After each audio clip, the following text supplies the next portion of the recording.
Hello and welcome to the latest from the Terrace Scottish Football Podcast. My name is Joel Sked and I'm delighted to be joined by the Terrace's resident, insert offensive term with a whistle, Craig Anderson. How's it going, Craig? I'm doing well. How are you? Yes, good. I'm not sure. I think you watched the United game last night. Not sure if you heard it on the United game last night, but I'm sure the United fans were calling the Icelandic referee a three-letter word, which I'm not sure I'm allowed to use, with a whistle. Well, I mean, you don't know. You could grow up in Iceland supporting. Like, if they signed for that club, he would probably claim that he'd supported them from he was age 5. So, you never know. Yeah. Anyway, before we stray further into very murky waters, we'll swim into other different murky waters, and that is the changes to the laws of the game for the 25-26 season. Of course, Craig, you are as I said, our resident referee. We are going to discuss the key changes, some not so key changes, but I suppose just going straight into it, the biggest change.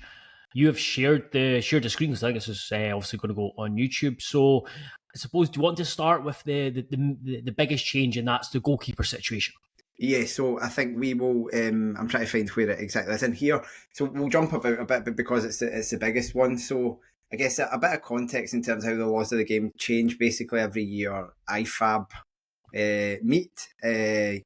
Often in Scotland, actually, and there's 8 representatives on that, 4 from UEFA and 4 from the 4 kind of UK associations as the kind of alleged inventors of the sport, I suppose. And they vote through a bunch of changes. Some things are trialled, some things are like permanent changes to the laws of the game, and some things are like proposed and then thrown out. So I just I guess the reason I'm saying that is you might have seen there was a graphic on Sky of just these alleged things that we're going to change for 2026 World Cup. Mm-hmm. None of that's been approved. None of that's been voted on. These are just like ideas that folk have had. So none of that you read, and it's always really confusing because it's always presented in such a way as if it's like either happening immediately or inevitable, and neither of those things is true. These are the changes that have actually been implemented that will be in play. The first time they'd have been used would have been in the Club World Cup. I don't know that many of us watched that, but I didn't. But Nope. they were used in that, and then they'll be used kind of in the coming season going forward. And as you mentioned, the biggest one is around the goalkeeper and how long the goalkeeper is allowed to hold on to the ball. I'll start by asking you, Joel, did you consider this a big problem? No. To be honest, I understand, like this. There's times where I just think it's natural. You kind of get used to the flow of the game and the way that players and teams try to take the sting out of games, and goalkeepers are big for that. Where you're saving a shot, you're like, and like the whole pantomime of a goalkeeper saving a very easy shot and then falling to the ground and taking the time to restart the game. I know it's a big issue for Celtic fans because I think they used the example of Zach Hemming when St Mirren. No. It was Kane Hemming. You're forgetting.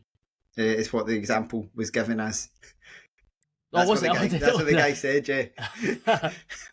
I completely missed that, but that is well. Again, that shows the interest that many Old Firm fans pay to the rest of us. But yeah, Zach Hemming and his antics, so say at Celtic Park. So no, I didn't think it was a big issue. But if there's ways to speed up the game, I'm all for it. So what I would say, I think the 6-second rule as it was really a deterrent. It was just an arbitrary number chosen so that the goalkeeper couldn't just stand and hold the ball for the rest of the half if his team were 1-0 up. But anyway, the rules have now changed to, and it was treated as such, I suppose, and the rules have now changed. So we can see it here, Law 12. A goalkeeper who controls the ball with their hands or arms for more than 8 seconds will be penalised.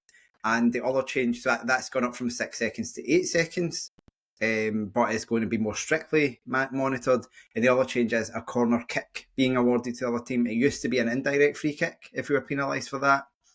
and now it's going to be a corner. And the rationale for that is that it's a slightly less severe punishment. That's sorry, just that's to come in on that, but that's where my biggest issue with it comes. Is like, if you are going to penalise goalkeepers for taking too long and taking out that kind of pantomime aspect of the game, I want it to be an indirect free kick. We don't, because there just simply isn't enough indirect free kicks nowadays, and I think that's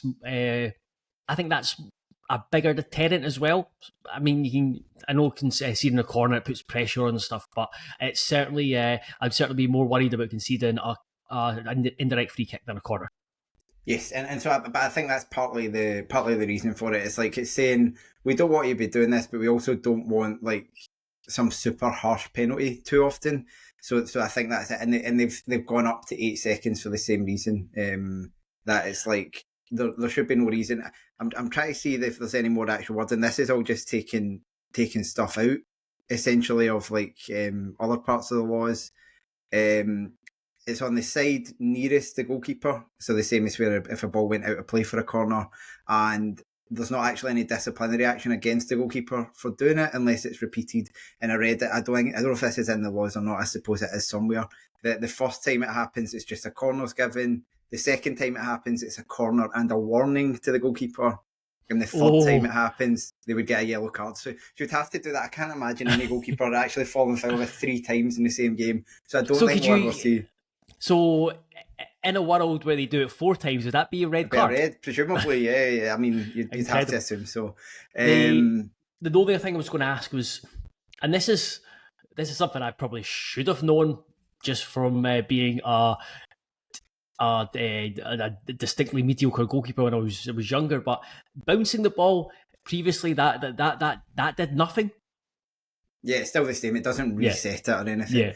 So there's a couple of clarifications that are more in the instructions to referees that UEFA the IFAB have published, which is that the manner in which the referee is going to count it down. Mm-hmm. They'll silently count in their head 8, 7, 6, and then they will out loud and with their fingers, like with their hand, count down from 5, 4, 3, 2, 1. And the point is, they're actually not going to be an earshot of the goalkeeper, but they'll do it in earshot of like surrounding players, so that I guess the players know that there's a fair process going on, but the goalkeeper can see the hand as the alleged.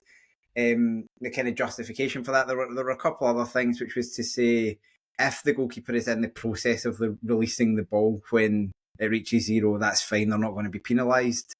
So if they've running and the ball's like being dropped to be kicked, it's not going to be that strictly enforced. And the other thing was, if the goalkeeper goes down, like you said earlier, with no one around them, that the clock will start immediately. So it's not like when they get back to their feet. Obviously, if they go in amongst a bunch of bodies, it's when the referee's convinced they're clear to release the ball.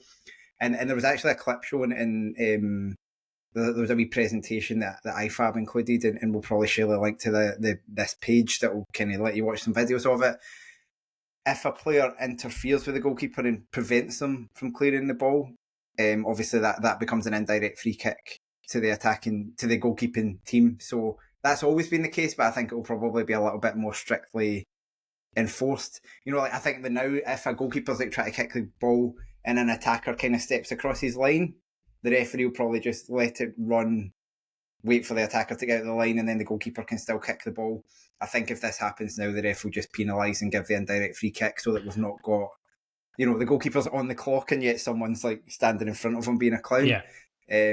Actually, I was at the Hearts versus Motherwell under-19s game on Monday, and the Hearts forward actually got booked for preventing a kick out being taken. But I mean, when I say preventing, he literally jumped in front of the keeper and blocked him while he released the ball, and it was a very swift booking.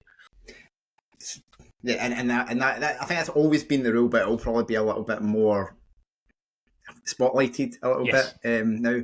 And I think with this whole thing, Willie Collum said that it was going to be quite strictly enforced. I didn't hear of any instances of it happening in the Premier Sports Cup.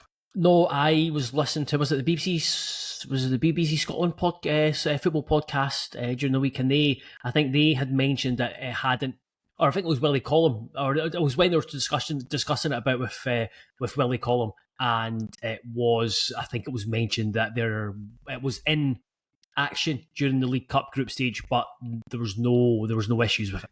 I think most of the time goalkeepers are only really having a breather when they do it. Yeah, there's a bit of time wasting, but actually time wasting tends to be a lot more subtle than that. Like in a lot of cases, it's not like standing holding the ball in a very obvious way. It's like the little things instead. Yeah, So I also find that they tend to waste. If goalkeepers going to waste time, it tends to be more around goal kicks, yeah, where they will move the ball from one side of the where it's meant to be taken, or not meant to be taken, but where the side where the ball's gone out, and they'll move it across the other side, or they'll kick the posts with the with their studs, or they'll take a drink, stuff like that. I think that's more conducive to wasting time. You mentioned Zach Hemming when he was Kelly goalkeeper in the Championship. I remember him instructing the ball boys to throw the ball to him really slowly when we were winning a game. Like he kind of was like.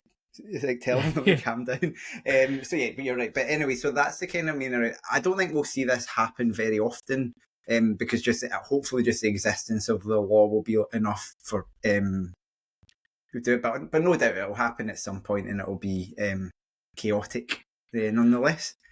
Do you want to move on to another of the changes? Not as dramatic, but I think the one that's worth discussing is only the captain's rule, where we have got it's only the competitions have as I said here, competitions have the option of implementing the only captain guideline, where each team have the captain who wears the armband, of course, and they have the kind of responsibility of the behaviour of the team, and they're allowed to discuss with the referee. Yeah, and this was trialled from like during the 2024-25 set of rules. So some things are being trialled and some things are kind of enforced, and these are ones that are enforced now. And we might look at some of the trials in a second, but because it was actually meant to be used during the Euros in 24, and then it was in play in Scottish football last season, according to interviews I read start of last season, but I don't think you would have noticed any difference.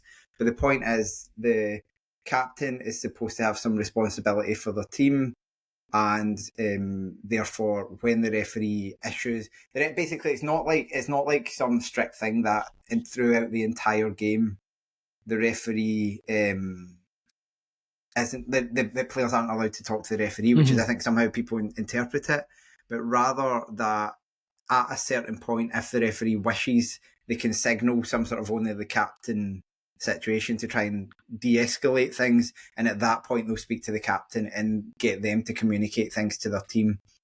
A good idea in principle, but it requires like enforcement, and again hopefully the idea is that this shouldn't need to be used that often, because I don't personally think actually Scottish football has a massive problem at the elite level with referees being like hounded and crowded. No. Just thinking of that, like that picture of Man United and Ferguson in the 90s, where the referee just being like absolutely mobbed. I don't think you actually see that often, but I guess this is just an extra thing with the referee. If they feel like they're being hassled too much by a bunch of players. Now, obviously, you can start turning and dishing out cards, but there's almost an extra stage of saying, right, get away. Otherwise, I will do that. Yeah, absolutely. I think that's. I do think that Scottish football is pretty good, and I think the relationship tends to be generally pretty respectful and solid between the referees and the players. I think they're quite kind of familiar with each other, and I think there can be a bit of back and forth in a good way. Some, of course, it's the same, not just in Scotland but elsewhere. Some are better dealing with players than others, but yeah, I always cringe when players surround referees, but I tend to see it much more in games that are in European football or in international football, and then you've got the referee where he half takes out the yellow card as if a warning, saying stop misbehaving. But yeah, it's certainly not a big issue in Scottish football. And I think Willie Collum is big, and I think you can criticise a lot of things, but he's big on transparency, openness, and about decisions being explained. And this obviously provides the referee a wee bit of space to actually explain decisions. If you've got 10 folk around you, there's no way you're explaining what's going on. Yeah. If you say, here, can the captain come over, and you tell the captain what's going on, the captain might not agree with you. That was my experience from refereeing, was even if folk didn't agree with the decision you'd made, if you're able to take the time in a calm situation to explain what had happened and what you thought you saw, usually they were much more accepting, even if they still disagreed, and even if they would probably say to you, like, I don't agree with you, but fine, whatever. And they'd probably keep mentioning it, but you got the sense that they were like glad that they'd actually been told what was going on rather than being left in the dark. And the same thing's obviously true with all the stuff with the VR and all that. Like, at least there is an explanation in a YouTube show and a little panel and stuff that's saying, look, this is what we think's right and wrong about what decisions have been made. So that's that. There's a section in here with it, but it's just kind of what we said. I was just checking I hadn't missed anything. If the captain's the goalkeeper, they can nominate someone else to do all the talking, so the goalie doesn't need to run 70 yards. It's interesting. I can't remember. I was trying to see if it was last season when he got booked, but there's and I'm trying to think if he actually did get booked, but I remember there was something. It's in the last 2 seasons. I was at a game at Tynecastle. I was a game at Tynecastle, and Craig Gordon came out, kind of running out to speak to the referee, and basically, I don't think he got booked, but I think he got kind of waved away, and he was just pointing to his captain's armband. I mean, I can run these 40 yards to speak to you. He should have been given a medal for being able to run that far at his age. So, that's the only the captain stuff. So we'll move on to pick something else out that there's. I think it's more quirky now. The changes are not as more obvious. Probably just work through them in order now, because the rest of them are not as major. So there's just a change to the referee signals, but that's only about the countdown that we already spoke about and how they choose to do that. Dropped balls. There's a wee change on that. So I think even not a lot of people know that this is the rule, and it can be a bit, or it was the rule, but it can be a bit frustrating, which is that now when the ball hits the referee, or any other reason the ball stopped for the game play stopped for a drop ball. Actually, so it could be the ball bursting or an unpermitted person coming on the park, or the ball being put out for an injury.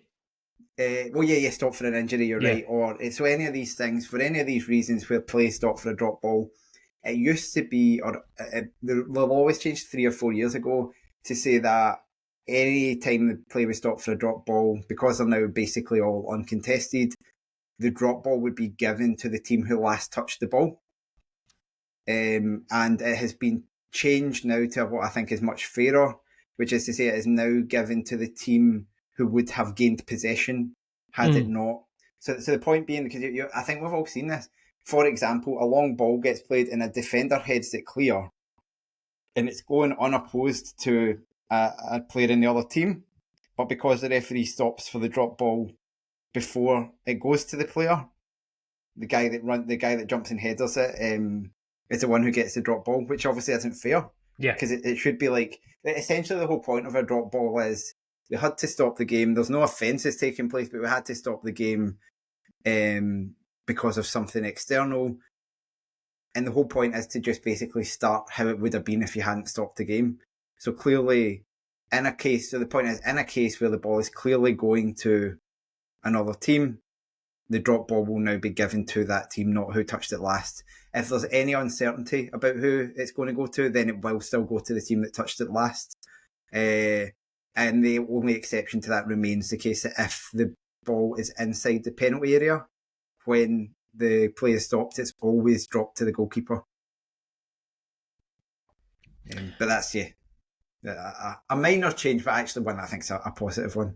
And there is, so what's the next one up? And it is this one amused me. It's like if there's someone accidentally interfered.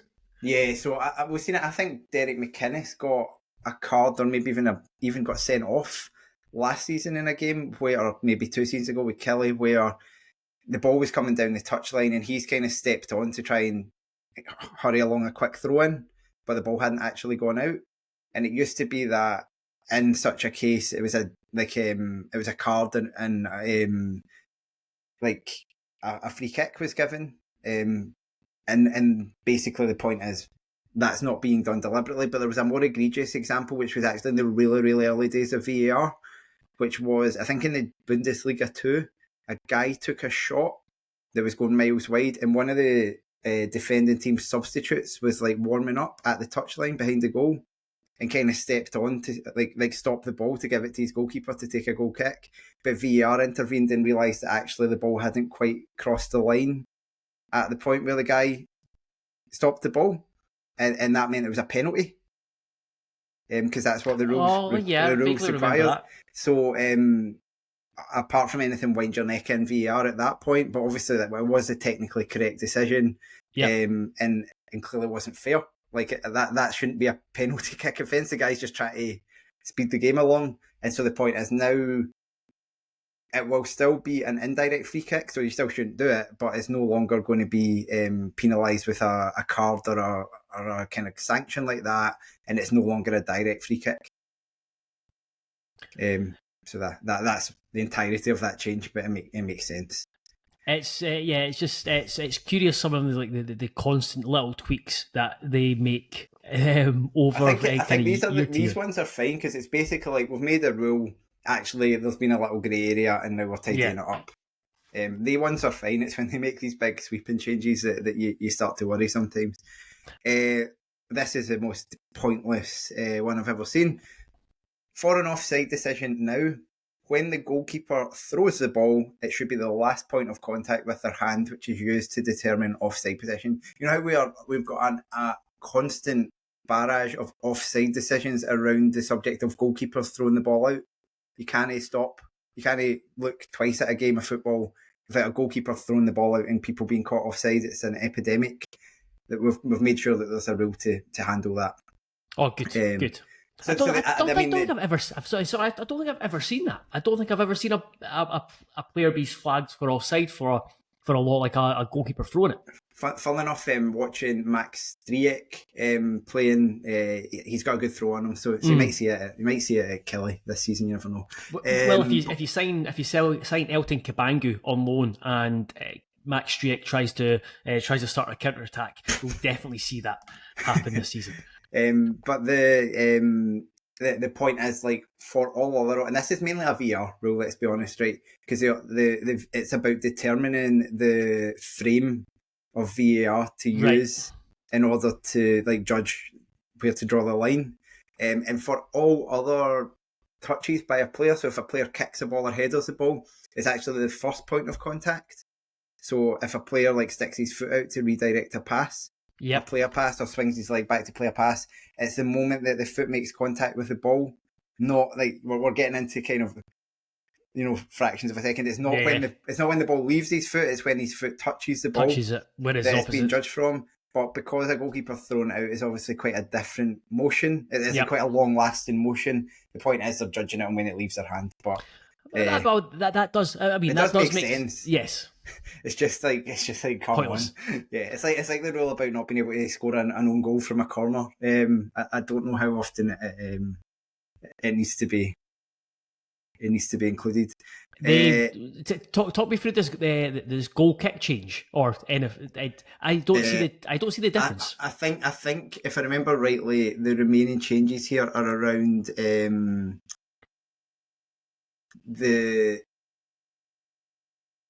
if I remember rightly, they are around just the changes that are made for some of the other laws, and they just have to be updated. So right, okay. I think it's like because they changed how the indirect free kicks were it's like how if you change how a couple other things are defined, then you have to change another thing. So I think the change is literally bracketing to show that it links into other laws that explain goal kicks. So no change to how a goal kick actually operates, just a tidying up of the wording of the rules. And that's the same with the corner kick. The corner is only changing because it's now including the situation with the indirect free kicks. So yeah, nothing there. And the only other change is these VAR announcements. Yes. Which again were used at the Women's World Cup in 2024, was that take place? 2023. They've been used definitely in MLS. I think they were used at that Daft Club World Cup, but I would know. I think so, yeah. it's a Yank thing. It's an American thing. It's like actually like this is the sort of thing that I think sounds to people like it should be a really good idea because you're like, oh, the referee's going to explain their decision. They're not actually explaining their decision. They're just verbalizing the hand signal that they already make. So it's like after review, we've decided to award a goal instead of just like pointing to the goal like they would normally do. So it's not going to be a case of we have awarded the goal because. So I guess they might say we've awarded because, or we've disallowed the goal because of an offside. But again, that would be if you're astute to that, you know that's because they put their hand in the air, they're signalling offside. But I don't think they're going to. My understanding is they're not going as far as saying, well, we watched the decision and we saw that actually, the player had made a touch and that was a deliberate action and therefore he played number 27 onside. And all of this stuff that is would no doubt be useful, but it's not that. I think, and we've obviously started to see a little bit of release of VAR audio. The only way that you're actually getting that level of information is by plugging you straight in live, which I don't think will happen. But it's not that I have a problem with it, but I just think it's a waste of time. It's just like, just get on with the game. VAR's already taken long enough without Matthew McDermott for the 5th time that game, given that every decision that he makes is changed by VAR. And it'll get to the point where they'll no doubt they would just be drowned out by boos. Yeah, and tannoys are not good enough in Scottish. Like none of it is practical. I don't know if this is just going to basically maybe be at big games at Hampden that this will get used. But Colin did say it was going to be potentially implemented, but we'll wait and see. So that's all the changes that have been made to the actual laws of the game. As I said, there are some trials, but none of these are like trials that are immediately impactful for like your general watching of a game. Mm-hmm. So it's around cooling off periods, which is like basically the referee calming down a game where it goes a bit. If everyone gets a bit het up, the referee can basically say, right, everybody go and stand at the opposite end of the park for 10 minutes until we calm down. So, I mean, maybe more when there's crowd trouble. I don't think we'll be seeing this a lot in Scottish football. Maybe in Argentinian football when like people are throwing flying kicks at each other. Rather than abandoning the game, the ref can maybe tell them to chill out for a bit. It's got Turkish football written all over it. Yeah. So I can't imagine that. That's a try, and again, that's a trial. So that's just if a league wants to use that, they can. I've not heard anything that we'll be using it. There's trials around deliberate heading of the ball. So this is more in youth football, basically try to ban the use, but it can be. Yes, you're saying at the moment under 12s in England and the US are banning deliberate headers, just to try and protect children's brains when they're growing. Yeah. Would I be surprised if in 25 years' time we're watching football and you're not allowed to header the ball? Probably not, because it's not that safe, but it will require a massive long-term change in how the sport is viewed before you get there. And the other thing is referees wearing body cameras, which again isn't, if a referee wants, or a competition wants referees to wear body cameras for safety, not for... I think actually I've read that there are some leagues which are using body camera footage, like GoPros, for production, like as an interest. This is more for referee safety if they want to wear a camera. None of this is like directly related to Scottish football. Might be coming to a league near you soon, but some of this is grassroots stuff as well. So to me, the summary of what we talked about today, like, there aren't actually that many overwhelming changes. Some years there are like quite big changes. Yep. Nothing that we discussed should actually really affect the fabric of an average game. I don't think you'll go to a game on the opening weekend of the league season and really notice anything different from last year, other than these wee minor tweaks. But it's always good to, I think, keep on top of what the possibilities are. I mean, I just can't escape thinking about a goalkeeper getting sent off for being 4 times holding on to the ball for 9 seconds. Who do you think that would be? Thomas Cherney's not in the league anymore, so yeah, just trying to think of who would be who's.